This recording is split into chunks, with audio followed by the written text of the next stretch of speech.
Ucapan dasar oleh Presiden PKR Datuk Seri Anwar Ibrahim, juga Perdana Menteri Malaysia. Tidak membuang masa, mari kita ikuti ucapannya. Jangan lupa, tolong like, share, komen, subscribe. Sebentar tadi, tuan-tuan dan puan-puan, saudara-saudari, pejuang-pejuang reformasi yang saya kagumi sekalian, kini dibelah saat yang dinanti-nantikan.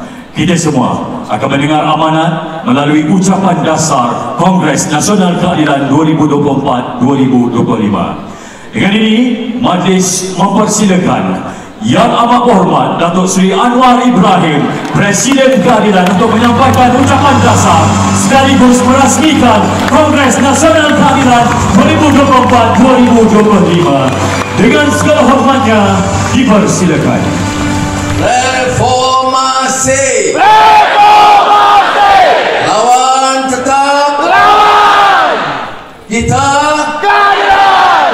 Assalamualaikum warahmatullahi wabarakatuh. Dan salam sejahtera. Alhamdulillahillazi arsala rasulahu bil huda wa dinil haq liyuzhirahu 'ala ad-dini kullih. وكفى بالله شهيدا وأصلي وأسلم على رسوله الكريم وعلى آله وصحبه أجمعين. Saudara Rafizi Ramli, Timbalan Presiden dan Presiden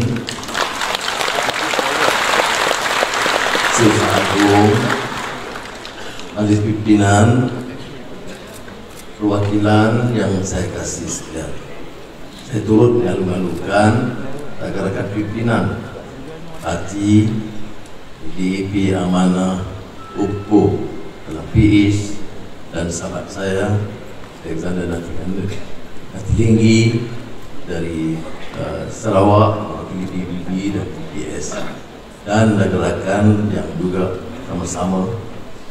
Saya juga ingin mengalu-alukan kehadiran Excellencies for being kind enough to be present and to be monitoring our development, and we do appreciate the friendship, the cordial relations between Malaysia and your countries, and we want to continue to make sure that Malaysia stands in ASEAN more effectively and more committed towards having greater relations to promote peace, security, and at the same time to enhance trade and development among countries. So thank you very much.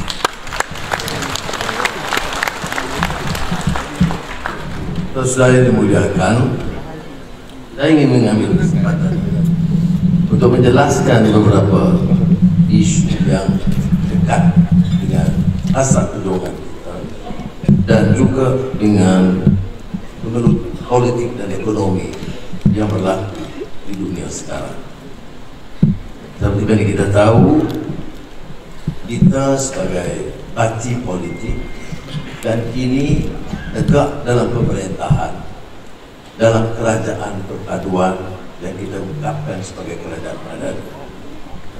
Jadi sementara kekuatan induk keadilan itu harus berkumpul, ia juga bergerak atas landasan Pakatan Harapan bersama dengan UMNO Barisan Nasional, JPS dan JRS. Ini saya tekankan kadang-kadang kala dalam naratif kita lupa bahawa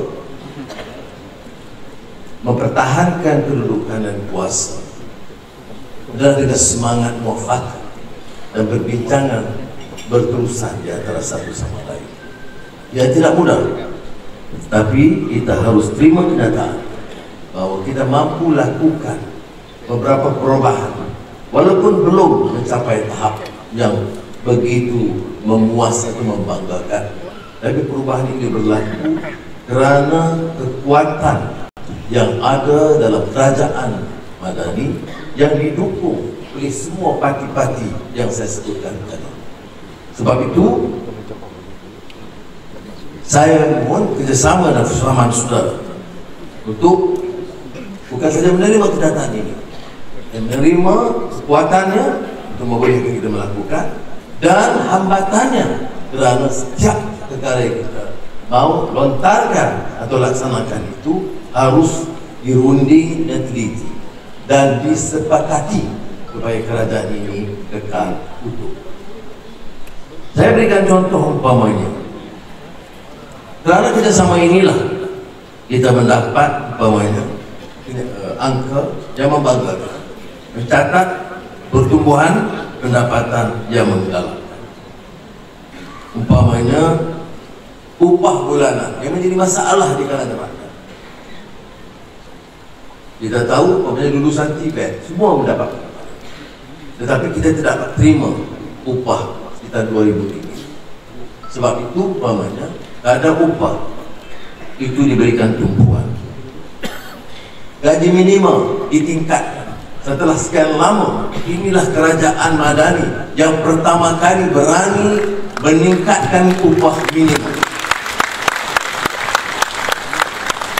Kemudian tambah dengan SSPA, Skim Saraan Perkhidmatan Awam, yang menelan belanja tambahan untuk tahun ini saja 10 bilion ringgit dan terdapat 18 bilion ringgit untuk menjaga semua pejabat awam di negara kita. Dan ini bukan keputusan yang mudah. 12 tahun lamanya tidak ada skim prasaraan yang berkesan.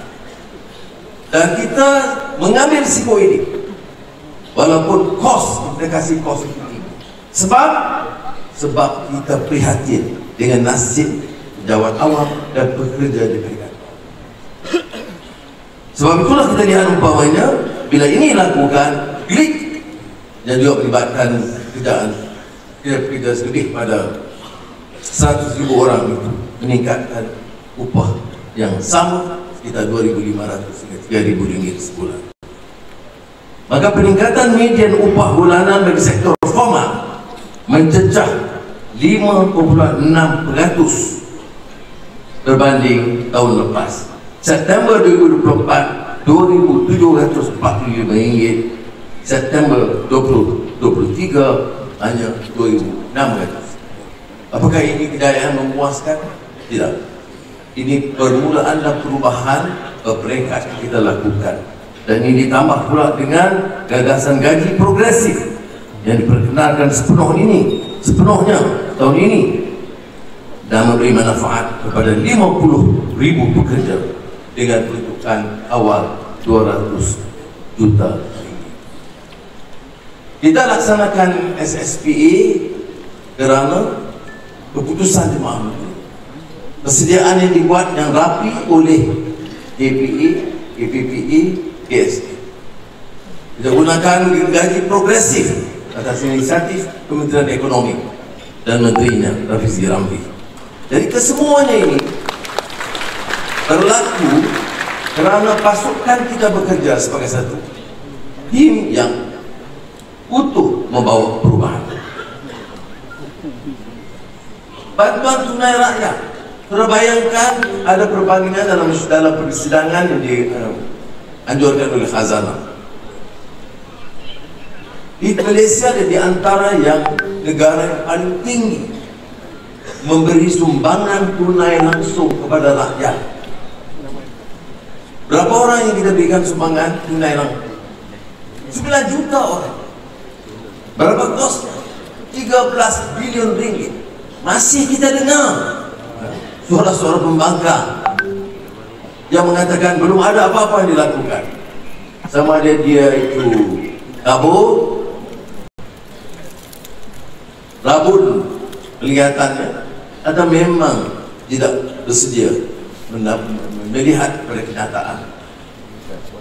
Sudah bayangkan negara dengan pendapatan negara yang terbatas masih mampu menambah peruntukan kepada 9 juta rakyat yang dalam belanja 13 bilion ringgit.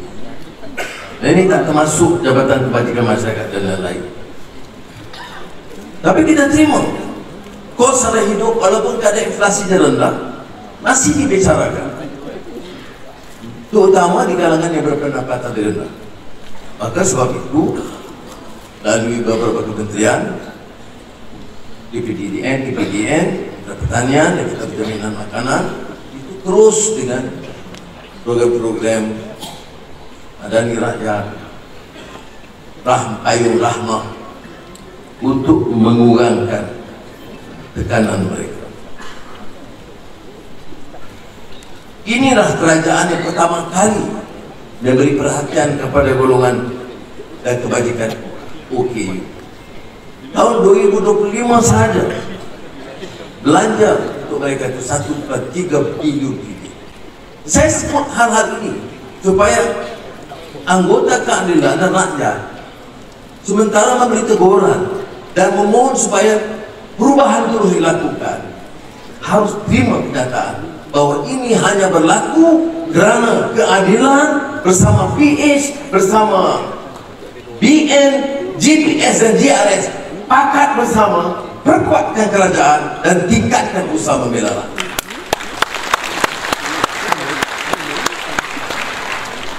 Saya sebut umpamanya bantuan pada pesawat padi. Pesawat padi ini kalau di Kedah, Perlis, Kelantan, Terengganu, itu umumnya penyokong-penyokong pembangkit.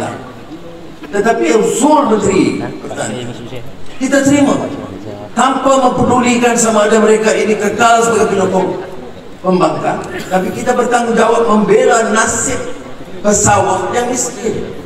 Sebab itu tak kala mereka menjadi penguasa, masa mereka perintah dia tak fikir ini semua. Sekarang dia bising apa tidak lakukan. Saya tanya, 33 bulan kamu perintah, mengapa kamu tak naikkan? Mengapa nasib pesawat padi itu kekal dalam keadaan sekarang? Ini naratif yang kita harus jawab. Masalahnya kadang-kadang orang parti ini setelah menjadi kerajaan ampuh dan tidak sanggup bertempur dengan berani. Saudara harus bertempur dengan berani untuk menyatakan kebenaran.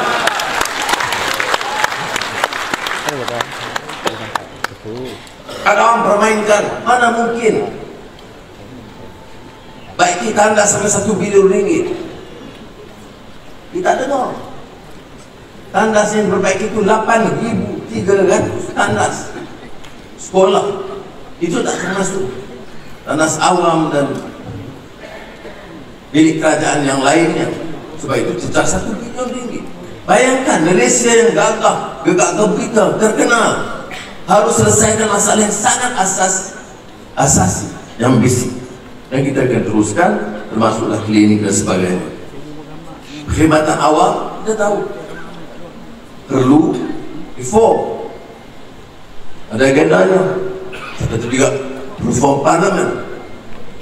Kita perkenalkan beberapa langkah inisiatif termasuk pindahan-pindahan dan undang-undang baru. Dan inilah menyebabkan pertama politik itu stabil dan keyakinan pelaburan. Saudara jangan remehkan isu pelaburan ini, kerana untuk menjamin pendapatan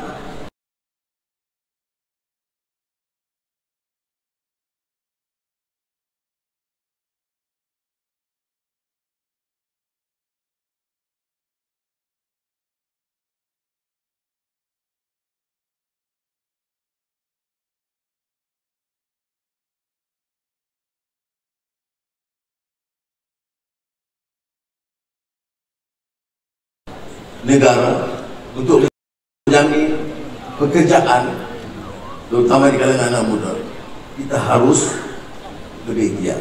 Saya ucapkan terima kasih kepada semua jentera kerajaan, terutama di bawah MITI, kerana gigih terus. Setiap lawatan saya baik ke Amerika atau China atau Korea atau India atau baru-baru ini di Rusia, sudah lihat banyak persiapan oleh pegawai MITI cukup rapi sehingga memudahkan kita menemui mereka dan menyampaikan kedudukan Malaysia, insentif yang diberikan Malaysia. Usahakan bersama masuk 2 menteri besar dari kerajaan negeri yang di keadilan, Saudara Amiruddin Selangor dan Aminuddin di Negeri Sembilan. Terima kasih. Dia sebut Selangor 9 dan 10. Baik. Tapi melihat perkara ini ada hal yang tertangguh puluhan tahun. Alex ada di sini. Petronas Petros itu semua masalah yang telah dan saya buat 2 hari. Kita kata ada beberapa prinsip yang kita harus. Pertama, seluruh bukan saja tentara persekutuan dan kerajaan negeri mesti terima Petroleum Development Act 1974. Kerana ini bukan akta yang terpakai untuk Semenanjung sahaja, seluruh negara. Di samping itu, kita harus terima kenyataan baru. Sarawak yang telah melahirkan dan menghasilkan banyak hasil untuk negara, merasakan sudah sampai masanya mereka juga dapat bertambah mengendali syarikat minyak, petroleum dan gas sendiri mengikut DGO 2016 yang mereka putuskan. Ada kerusingan, ketegangan kerana penafsiran berbeda. Jadi akhirnya rundingan kita memutuskan dengan semangat segulai segala.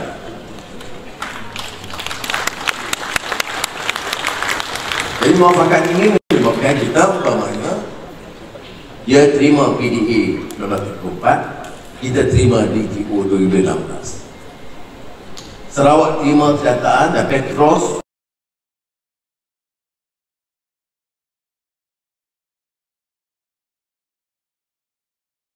semua perjanjian yang sedia ada diterima pakai. Maknanya perjanjian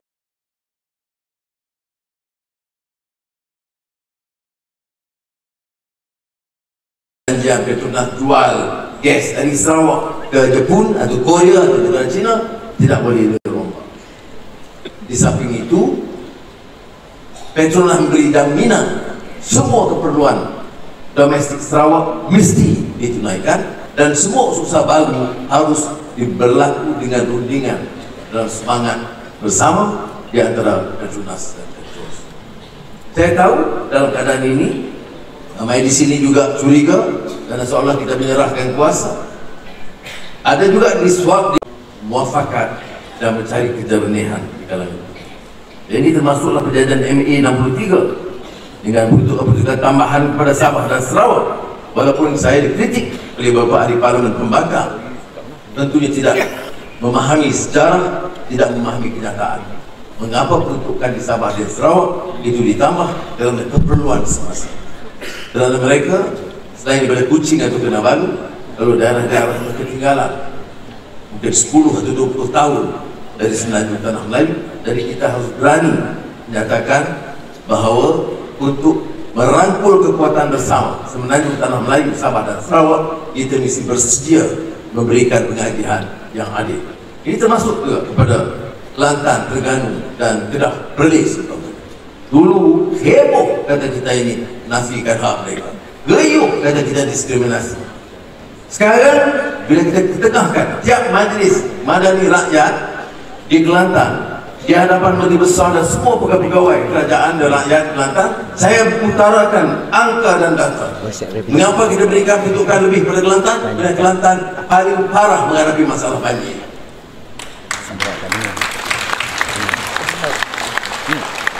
Dan ya Menteri Besar juga terima kasih. Tapi orang di bawah-bawah ini masih terus mati hamun kita kerana itu budaya bagi mereka.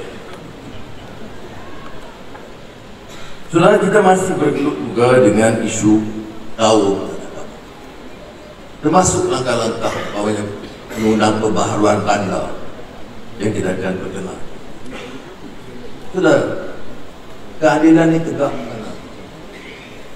Tegak, selain dia bercakap soal tata kelola, tolak rasuah dan penyelewengan, adalah untuk membela nasib rakyat miskin dan tertindas. Kalau kita lihat di bandar di Kuala Lumpur, apa nasib orang-orang di Perlis, beberapa kawasan dulunya di Kerinci ataupun Bandatul Razak, kawasan tertinggi, itu kawasan-kawasan yang perlu perhatian. Kita cari jalan kaedah mana. Ada perumahan yang siap tahun 60-an satu kamar, satu bilik mandi dan tandas. Keluarga dah besar, anak 6, 7, kekal dalam keadaan begitu. Negara sudah mencatat pertumbuhan yang membanggakan, tapi kesenjangan berlaku dan kita tidak ada upaya kerana tidak ada undang-undang yang kuat yang membolehkan kita membela mereka. Maka diusulkan dan dibawa naratif mau menghambat Melayu ke kampung.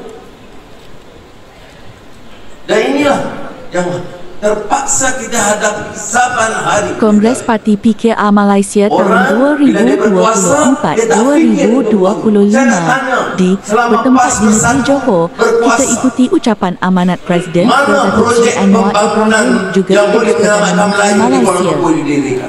Tidak membuang masa, mari kita ikuti ucapannya. Jangankan projek gerai dan warung pun mereka tak dapat perbaiki. Dan sekarang nak bela Melayu. Melayu mana yang kamu nak bela? Sebab itu saya ingin tegaskan, Kerajaan Madani akan tegas terus memperkenalkan undang ini dan melaksanakan dengan berani dan akan membangunkan, membela nasib rakyat miskin, minoriti Melayunya atau ada Cina atau India atau mana-mana suku kaum. Kita tetap pertahankan rasa ini dan dikatakan lawan, tetap lawan. Dalam beberapa hari ini, sebab itu kita percepatkan. Saya minta maaf yang percepatkan 1 hari itu, saya terangkan saya juga kerana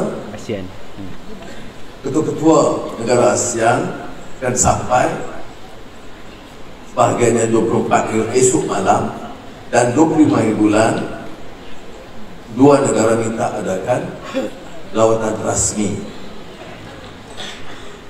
26 sedang penuh ASEAN. Ikutan negeri itu ASEAN dan negara-negara teluk. 6 negara teluk, negara Arab, GCC.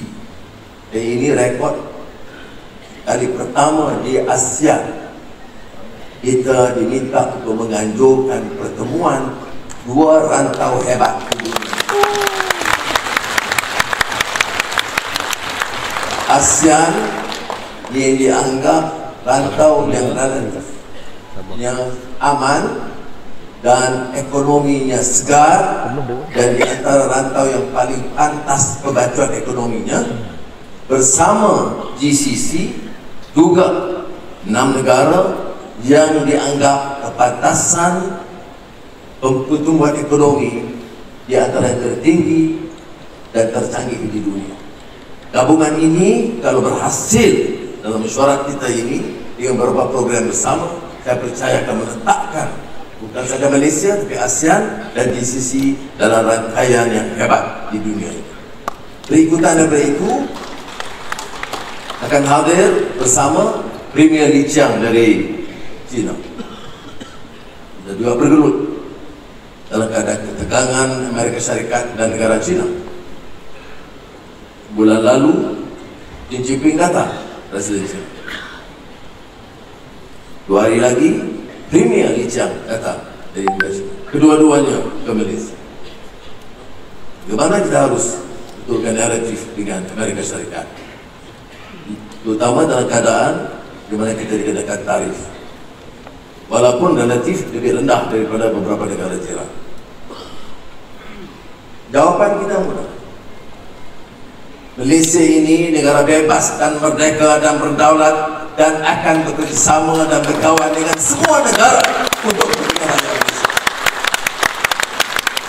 Kita kekal persahabatan dengan Amerika Syarikat kerana Amerika merupakan rakan dagang paling kukuh dengan Malaysia dan pelaburan paling tinggi di Malaysia. Semalam ASEAN US Business Council, pasukan dengan pelabur-pelabur tertinggi menemui saya, dan bagi mereka apapun pertembungan ataupun permasalahan tarif dan geopolitik, mereka tetap akan menggesa supaya syarikat-syarikat mereka terus bukan saja bertapak tapi berkembang di negara ini. Kita telah mengirim Gus Zafrul Menteri untuk berunding dengan Setiausaha Perdagangan Amerika Syarikat dan juga Trade Perwakilan Perdagangan. Alhamdulillah setakat ini ada kemajuan yang baik. Di antaranya kerana kita memilih strategi. Apa yang strategi kita? Pertama, kita panggil semua menteri-menteri kewangan dan menteri perdagangan ke Kuala Lumpur. ASEAN. Kita ada kesepakatan teruskan perundingan bilateral, tetapi ada pendirian ASEAN yang jelas. Minggu lalu ASEAN yang kita pengurusikan perundingan dengan China, Korea dan Jepun. ASEAN, China, Korea dan Jepun ambil juga kata sepakat tolak unilateralism, dukung multilateralism dan tangani masalah tarif ini dengan suara yang jelas, kerjasama di antara kita. Tapi seperti mana saya sebut, jangan kita tunggu tentang keputusan tarif. Kita kena bina kekuatan dalaman. Politik harus stabil, dasar harus jelas. Pimpinan politik, penjawat awam, syarikat-syarikat harus lebih keras bekerja dan lebih bersedia menerima perubahan. Yang ini disebut domestic economic resilience. Ada keputusan meninggikan tarif untuk panel solar, untuk solar panels, terutama syarikat-syarikat China yang beroperasi dari Malaysia. Jumlahnya tinggi. Kita terselamat karena setakat ini semikonduktor tidak dimasukkan. Ekspor kita 60% daripada ekspor TNI ke Amerika Syarikat. Setakat ini tidak digunakan dari tambahan Presiden Trump. Tapi kita tidak tahu esok apa difikir. Untuk solar, kita ambil langkah baru. Kita beritahu kepada Menteri Pendidikan, di kesihatan, semua hospital baru dan sekolah, jabat kerajaan, dan kita beri galakkan kepada sektor swasta supaya gunakan panel solar tempatan supaya tidak terganggu kalaupun disekat ekspor. Ini yang disebut ekonomi resilience dan fikir, kesediaan untuk berfikir untuk menyelesaikan masalah-masalah. Tapi saya tidak katakan kita tidak akan hadapi masalah. Cuma kita harus bina kekuatan dalaman supaya kita boleh kukuh dan tindakan-tindakan diambil tidak harus dianggap negatif semua. Bila Trump, umpamanya Presiden Trump mengenakan tarif dan ada hubungan yang agak kurang enak dengan Eropah, maka kesediaan Eropah untuk bersama dengan kita itu lebih aktif, lebih agresif untuk bekerjasama dengan Malaysia.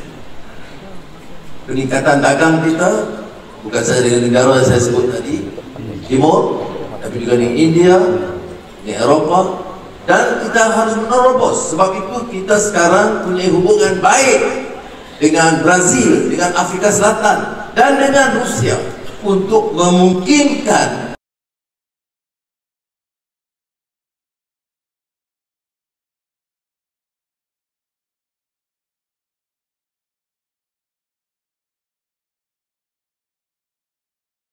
tahap perdagangan kita meningkat. Ini maknanya negara bebas, merdeka, dan berani mempertahankan kepentingan rakyat.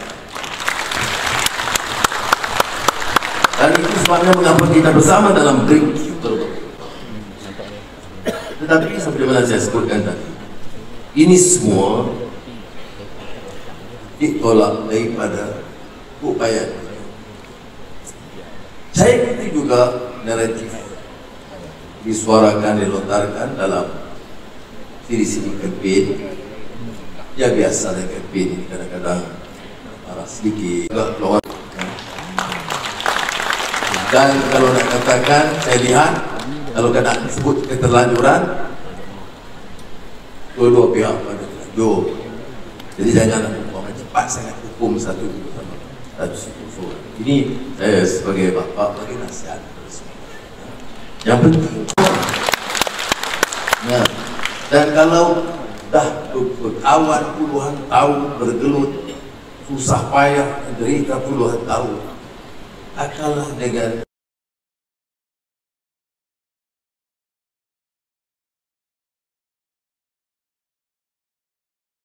apa yang kita anggap sudah berkecil itu tidak boleh dimaafkan. Kalau saya ikhlas lillah ta'ala, saya maafkan.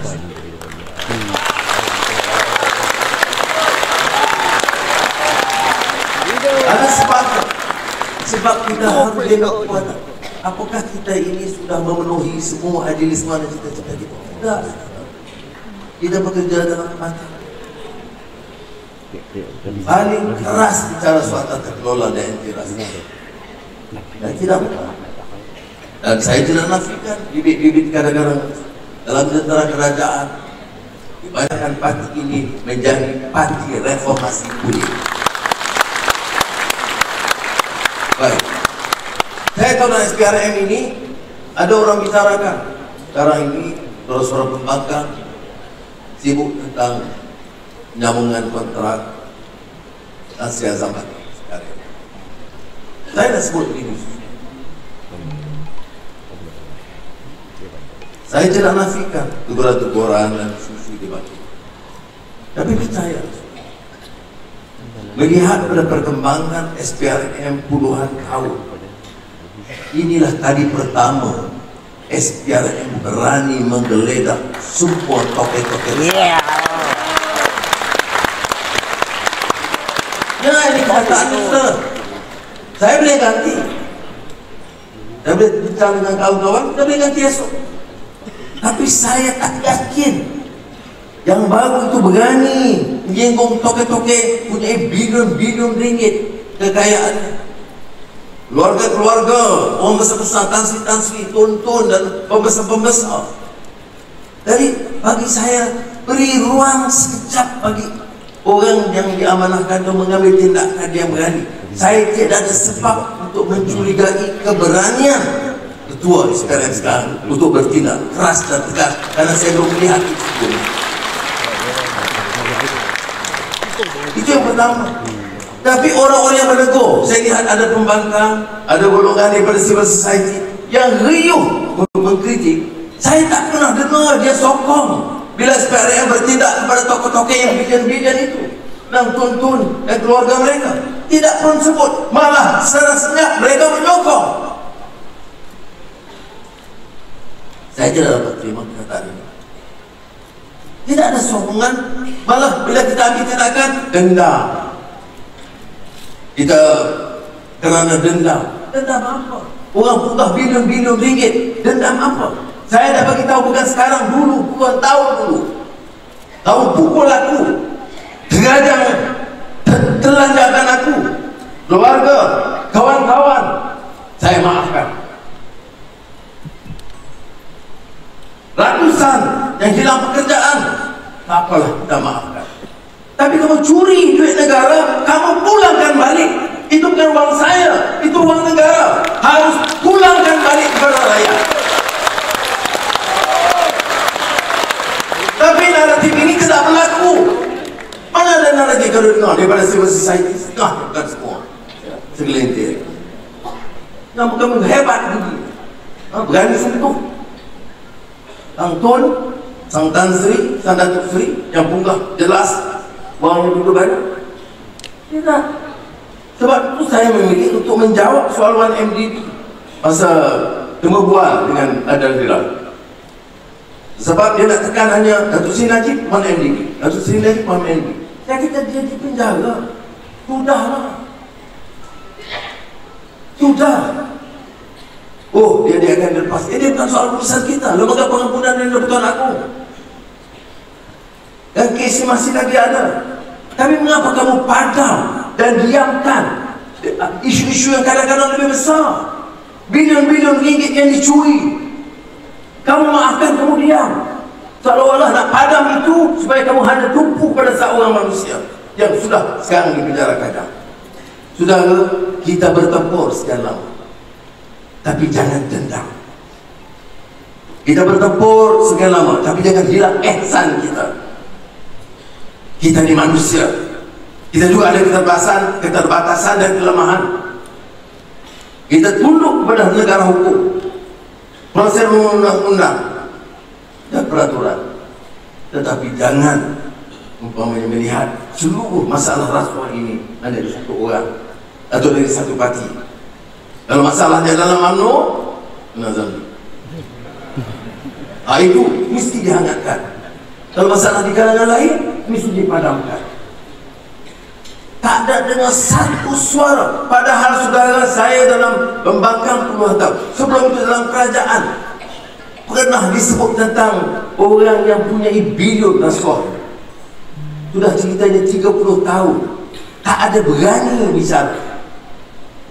Sekarang bila ada ambil tindakan, tidak ada duit. Jadi saya nak sebut perkara, bagi saya, bagi ruang, sementara itu kita cari ganti yang kita yakin berani dan peralihan akan tetap berlaku dalam pimpinan SPRM. Tetapi kita harus tahu, kita harus berikan sokongan padu dan kuat pada SPRM untuk bertindak tegas dan keras bersihkan negara ini dari rasuah.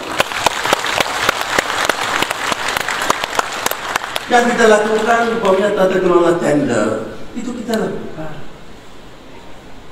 Apa cara yang paling mudah kita dapat uang? Rundingan terus. Itu kita dah batalkan. Melainkan beberapa perolehan ketenteraan atau intelligence yang rahsia, saya harus akui. Tapi yang selain itu tidak. Jadi saya mengatakan, dan ini bangkit soal juga Badan Kehakiman. Sekarang ini dibincangkan, inilah Perdana Menteri yang paling teruk dan campur urusan hakim. Sudah, ini masalah. 2 hari yang lalu saya jumpa Ketua Hakim Negara minta jumpa. Saya jumpa. Saya tanya, sepanjang hampir 3 tahun saya Perdana Menteri, mana kes yang saya campur? Saudara, itu artinya campur tangan dalam urusan kehakiman. Panggil Ketua Hakim bagi arahan. Ini berlaku dulu. Apa sudah lupa? Orang keadilan lupa ke? Hakim itu menerima arahan daripada kuasa. Ingat? Ingat. Ya. Tapi dalam sejak ini, sekalipun jumpa dalam soal tubuh akademik keadilan, dalam akademik kehakiman dan sebagainya, tetapi tidak pernah sekalipun saya bicara soal keputusan penghakim. Bagi saya, rule of law means precisely, Excellencies, you do not interfere in the decision to be made by the judge.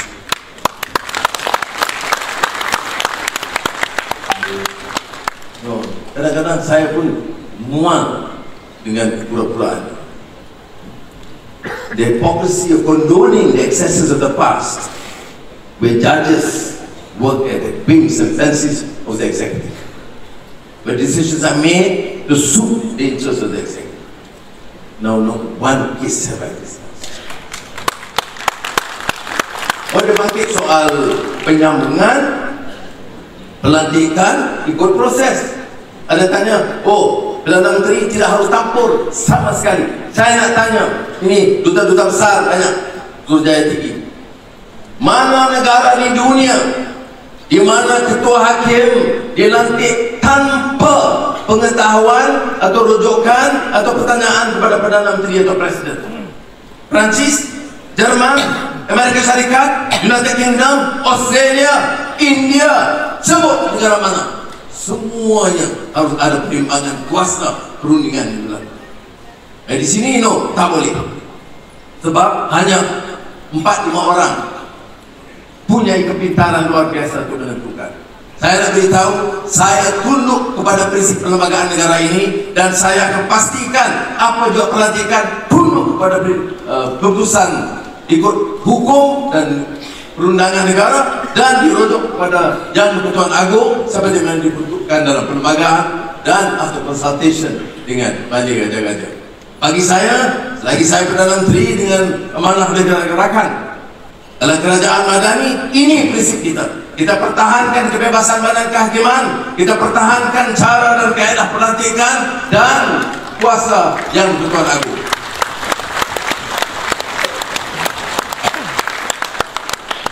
Saya tak terima kasih kerana perjalanan perwakilan wanita dan Angkatan Muda baik, dan percayalah harus dilakukan perubahan,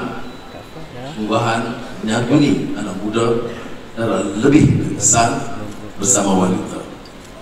Seperti mana juga kegiatan di Sabang, kegiatan di negeri, dan kegiatan keadilan keseluruhannya perlu diperbaiki.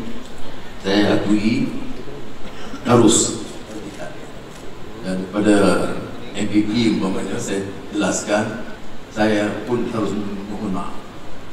Pertama, kerana sepanjang hampir 3 tahun sebagai Perdana Menteri, saya paling kurang mengambil berat tentang soal perubahan. Apakah ini suatu putusan yang wajar atau tidak? Saya terbeban dengan tanggungjawab yang baru. Saya mahu negara ini bangkit sebagai negara yang hebat. Saya punya cita-cita yang tinggi untuk dalam beberapa tahun, dalam usia saya yang sudah lanjut, untuk menjadikan Malaysia itu negara hebat. Jadi saya terlalu tertumpu dalam urusan-urusan negara. Dari itu saya mohon maaf kepada Jendera Parti.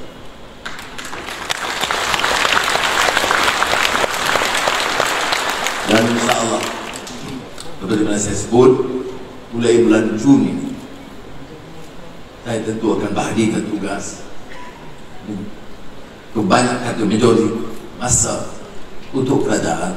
Tapi saya akan peruntukkan setiap minggu ada hari yang saya peruntukkan khusus untuk membina kekuatan.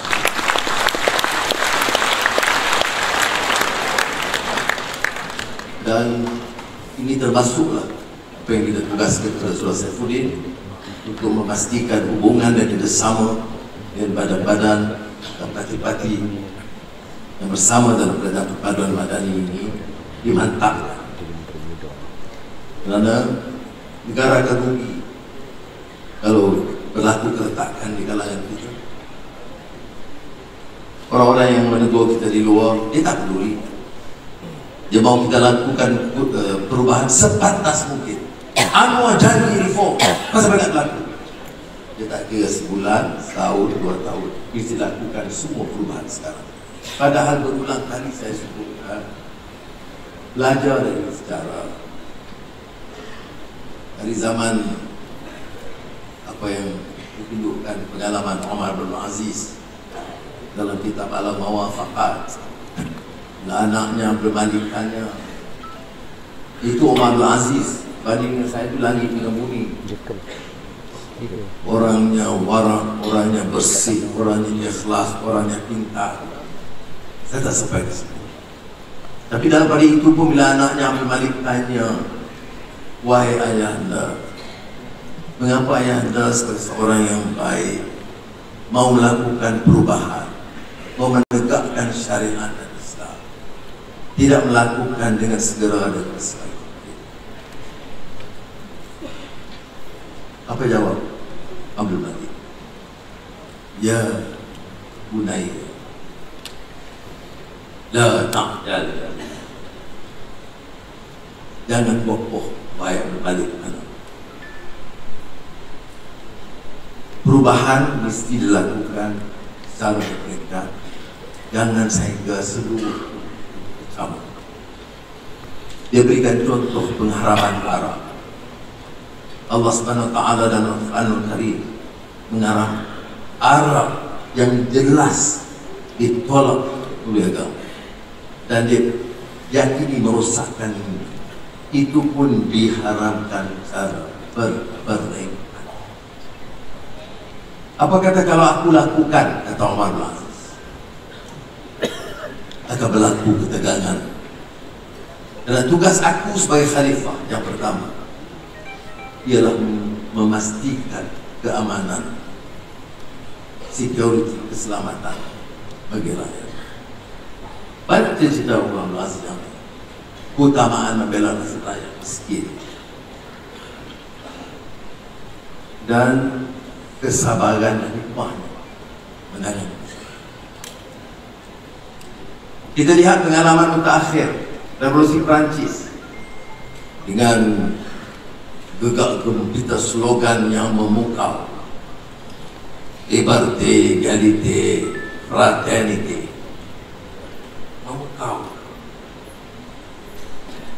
Tapi dia juga melahirkan reign of terror di bawah Robespierre. Orang yang tegas, berani, no nonsense, tapi dipancungnya habis orang. The Jacobins. Jadi timbul ungkapan revolusi will devour its children. Jadi kita harus ada penjelasan. Lihat perubahan revolusi negara-negara Eropah Timur. Poland, Lech Walesa, Czechoslovakia sudah di-Czech dan Slovak oleh Václav Havel, teman baik saya, seorang novelis, Nobel laureate yang menjadi presiden, idealist. Saya masih ingat dia menulis satu rencana yang dikirim kepada saya, diterjemahkan tentang dan ditulis surat kepada semua ahli-ahli parlimen Czechoslovakia, menyatakan kesal kerana terhakis nilai dan semangat, menuntut perubahan yang segera, dan dia berkeras melaksanakan. Hasilnya Czechoslovakia terpecah jadi dua, Czech dan Slovakia. Saya hadir beberapa kali dalam forum 2000 yang beliau berada. Orangnya tawaduk luar biasa. Saya hadir sebagai tetamu. Dia presiden untuk meluncurkan conference. Saya masih ingat Václav Havel bilang, "Oh, I'm here and I noticed my friend Anwar went through great tribulation in his life, and therefore I'm going to invite him to speak and launch the conference on my behalf." Luar biasa. Saya belum pernah tengok orang yang tawaduk rendah diri. Kamu macam pengalaman saya dengan Raja Mohan Gandhi, cucu Mahatma Gandhi, pengalaman yang sama. Tetapi yang saya nak sebut di sini, pengalaman Poland, Czechoslovakia harus mengajar. Mesti ada komitmen, jangan beri alasan untuk melengahkan, tapi jangan berlaku sesuatu yang terlalu. Saya akui keterbatasan saya, dan orang sekarang mengingatkan kita balik apa yang janji kita, dan ada yang menyokong kita semata-mata kerana reformasi itu. Dia tidak peduli kalau kita jatuh, dia tidak peduli kalau kerajaan berkecah, dia nak agenda dia di tengah-tengah. Ini yang penting, itu sudah faham. Jangan terpukau dengan slogan mereka, jangan terkeliru dengan hasutan mereka. Not strong enough, no judicial independence. Independence negara mana sudah yang independence yang begitu rupa yang 4-5 hakim menentukan seluruh keputusan pengadilan. Tidak. Jadi harus kita faham betul-betul. Boleh lakukan, boleh. Saya tunggu 6 bulan untuk kerajaan. Jadi buat. Tapi setakat ini ada wakil-wakil semua ada. Mak Sabu ada, Dok ada, Zamri, no. Dia terus segera lapor kepada Datuk Seri Zahid. Alex ada, Yuan ada, Eri ada, Amisan, Alhamdulillah. Juga duduk dan nampak. Jadi saya sebab itu kita santuni. Bila santuni dengan pandangan masing-masing, tidak semestinya kita harus capai maksud kita. Tapi inilah kekuatan. Tapi selama ini dalam isu dasar, baik kehakiman, baik anti rasuah, baik tata kelola, baik perubahan-perubahan, baik soal penyasaran subsidi, itu pimpinan beri kerjasama yang penuh kepada kita. Jadi saya nak bagi depan rakan-rakan keadilan keseluruhannya, seluruh negara saya beritahu, kita harus ucap terima kasih dan salut pada rakan-rakan kita yang setia bersama kita.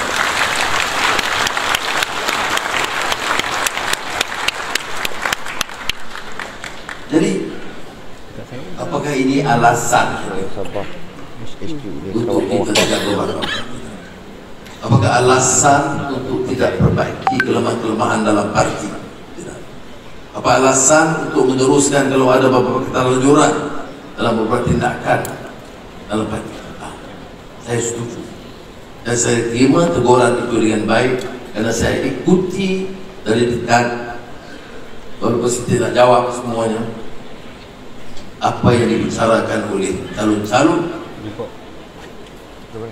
termasuk Saudara Fizi, Nur Izzah dan tokoh-tokoh Amiruddin, Amin dan sebagainya. Ada yang saya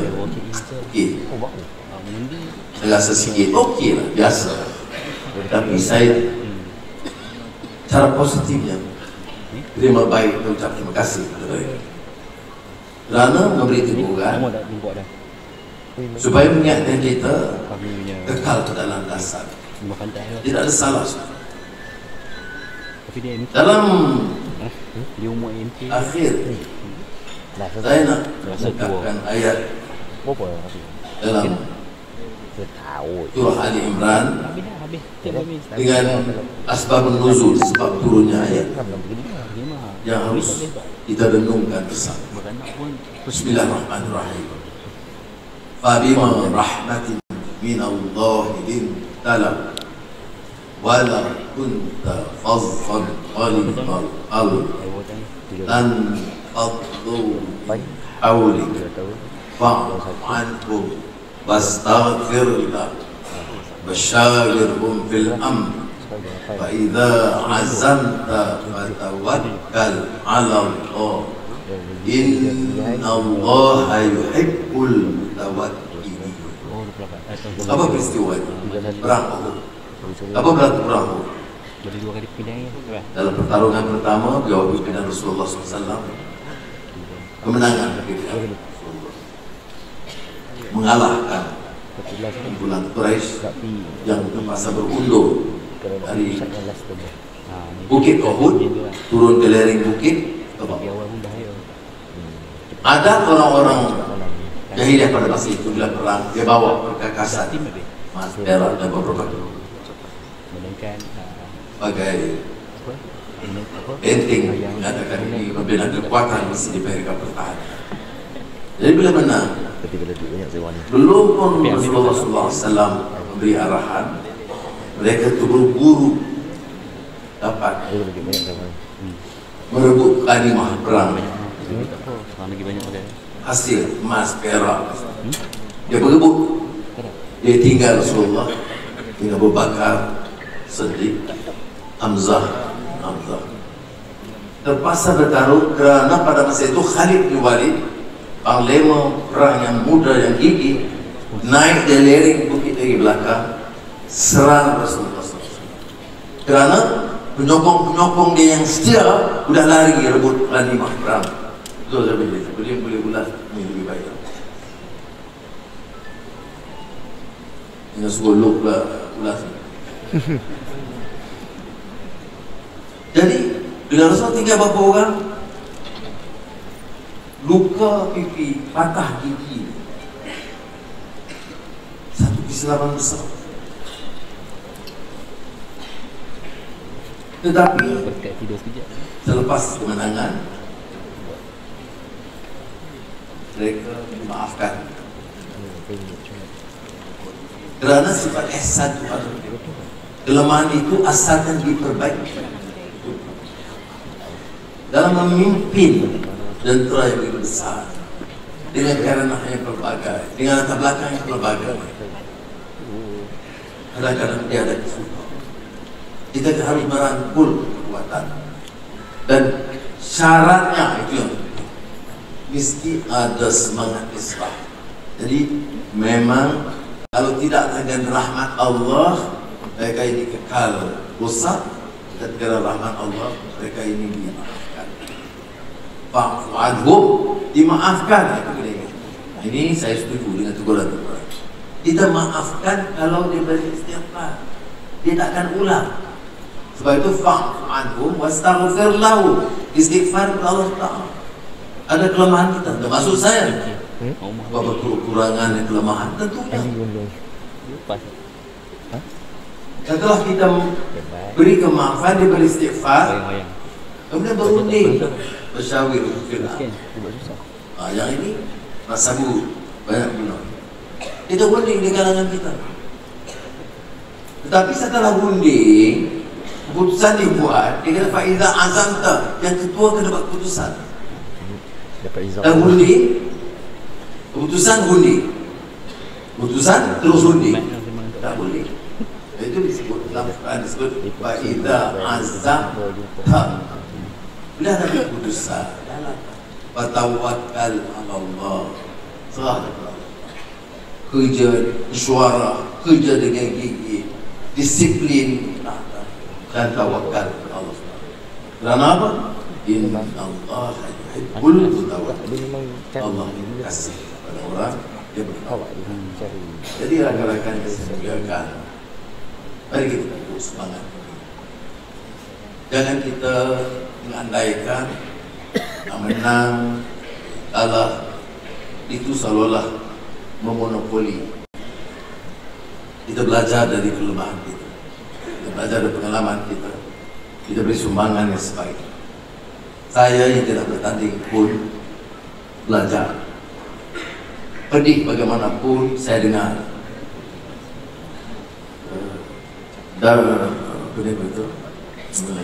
blood pressure, darah tinggi naik sedikit pun akan obat. Tetapi percaya, kekuatan ini harus dijaga. Kalau tanya saya, mudah. Saya masih pegang ketaatan saya kepada hati. Bila ada yang menang, menang. Yang tak menang, semua. Kalau tanya saya akan pilih yang terbaik, saya akan rangkul.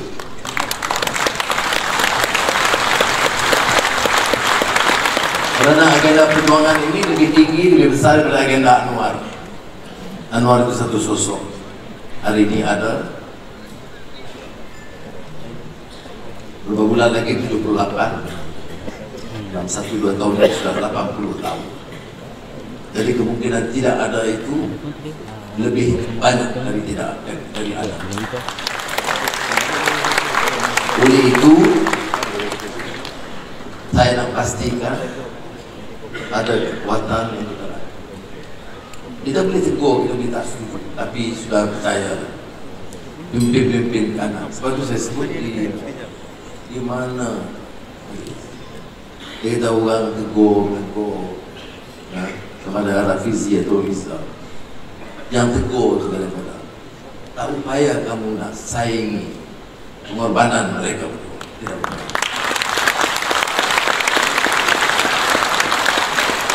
Jadi nak tegur lah, tapi janganlah berbanding dengan kehebatan dan kekuatan mereka dan pengorbanan mereka. Tak ramai yang boleh. Jadi kalau terlanjur, mohon maaf.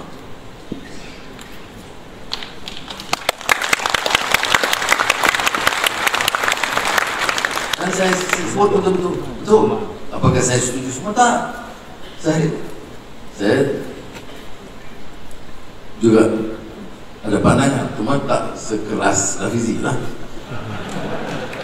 Tapi fikirnya lebih kurang, keras kepala pun lebih kurang. Tetapi saya nak beritahu, kenapa tidak setuju? Sudah bayangkan, bukan 1 tahun, bukan 2 tahun. Jadi kadang-kadang betul juga orang-orang kadang-kadang dalam masa 3-4 tahun janganlah lebih-lebih sama.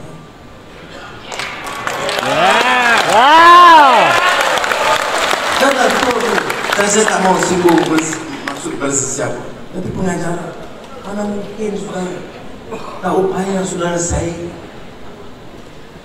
Dan bedanya, ini bukan orang-orang yang tidak setuju. Ya, dia mau lebih adilistik, ya. Dia tegur kadang-kadang agak sedikit lanjut, ya. Tapi dia bukan khianat. Dia mau kuatkan parti, dia bukan khianat. Pengalaman yang lalu itu lain. Itu dari awal sebelum pertandingan dah mula bibit-bibit khianat. Jangan samakan. Betul. Jadi boleh demikian, saya harap teruskan. Memang saya tahu kalau satu dua orang saya yang berdaya atas saya. Bunuh oleh presiden tak tahu. Sudah. Saya nak gaib hati ini diletakkan dengan asas. Apakah kita dapat capai semuanya? Tapi pastikan tahap kemajuan itu tetap. Jangan izinkan terhakis nilai dari desa. Bagi. Kalau ada sikap tawaduk itu di kalangan kita, maka kita baik. Saya diri sebagai orang lama yang relatif jauh lebih berumur daripada saudara, tapi saya punya cita-cita untuk bangkit bersama, pertahankan negara ini supaya lebih hebat daripada sekarang. Mesti ada kesadaran ini, terutama di kalangan anak-anak muda. Jangan terbawa-bawa dengan budaya yang merusakkan, dengan kehilangan nilai akhlak dan moral, dengan kerakusan, dengan tamak haraba. Kerana ini yang menghancurkan bukan saja parti, tapi mana-mana negara bila terhakisnya nilai dan budaya yang baik. Jadi mari kita hilangkan semula idealisme perjuangan. Mari kita gunakan peluang kita bersama, kukuhkan persaudaraan dan perpaduan di kalangan kita. Mari kita angkat martabat parti negara. Reformasi! Lawan tegak! Lawan sampai! Waktu berlalu melintas! Kita! Terima kasih Yang Amat Berhormat Presiden. Mohon untuk Yang Amat Berhormat Presiden berada di tengah pentas untuk sesi perasmian Kongres, dan dipersilakan juga untuk semua ahli MPP bersama-sama di ruangan tengah pentas. Ambil berkat.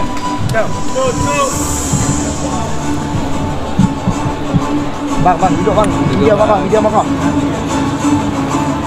Dan sebagai gimmick perasmian, Yang Amat Berhormat Presiden akan menzahirkan lafaz peluncuran Kongres dan membuat impasan muka pada skrin khas yang tersedia. Dan buat rakan-rakan media juga mohon untuk anda bersedia. Yang Amat Berhormat Presiden sekiranya sudah bersedia, dipersilakan untuk melafazkan peluncuran dan juga membuat imbasan dalam kiraan 5, 4, 3, 2, 1. Bismillahirrahmanirrahim.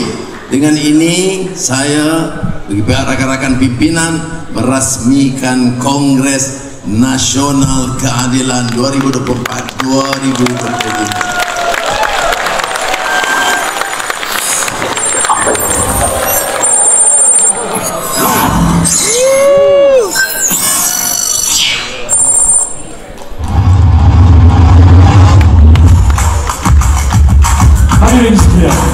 Kongres pada kali ini cukup bermakna buat kita keadilan.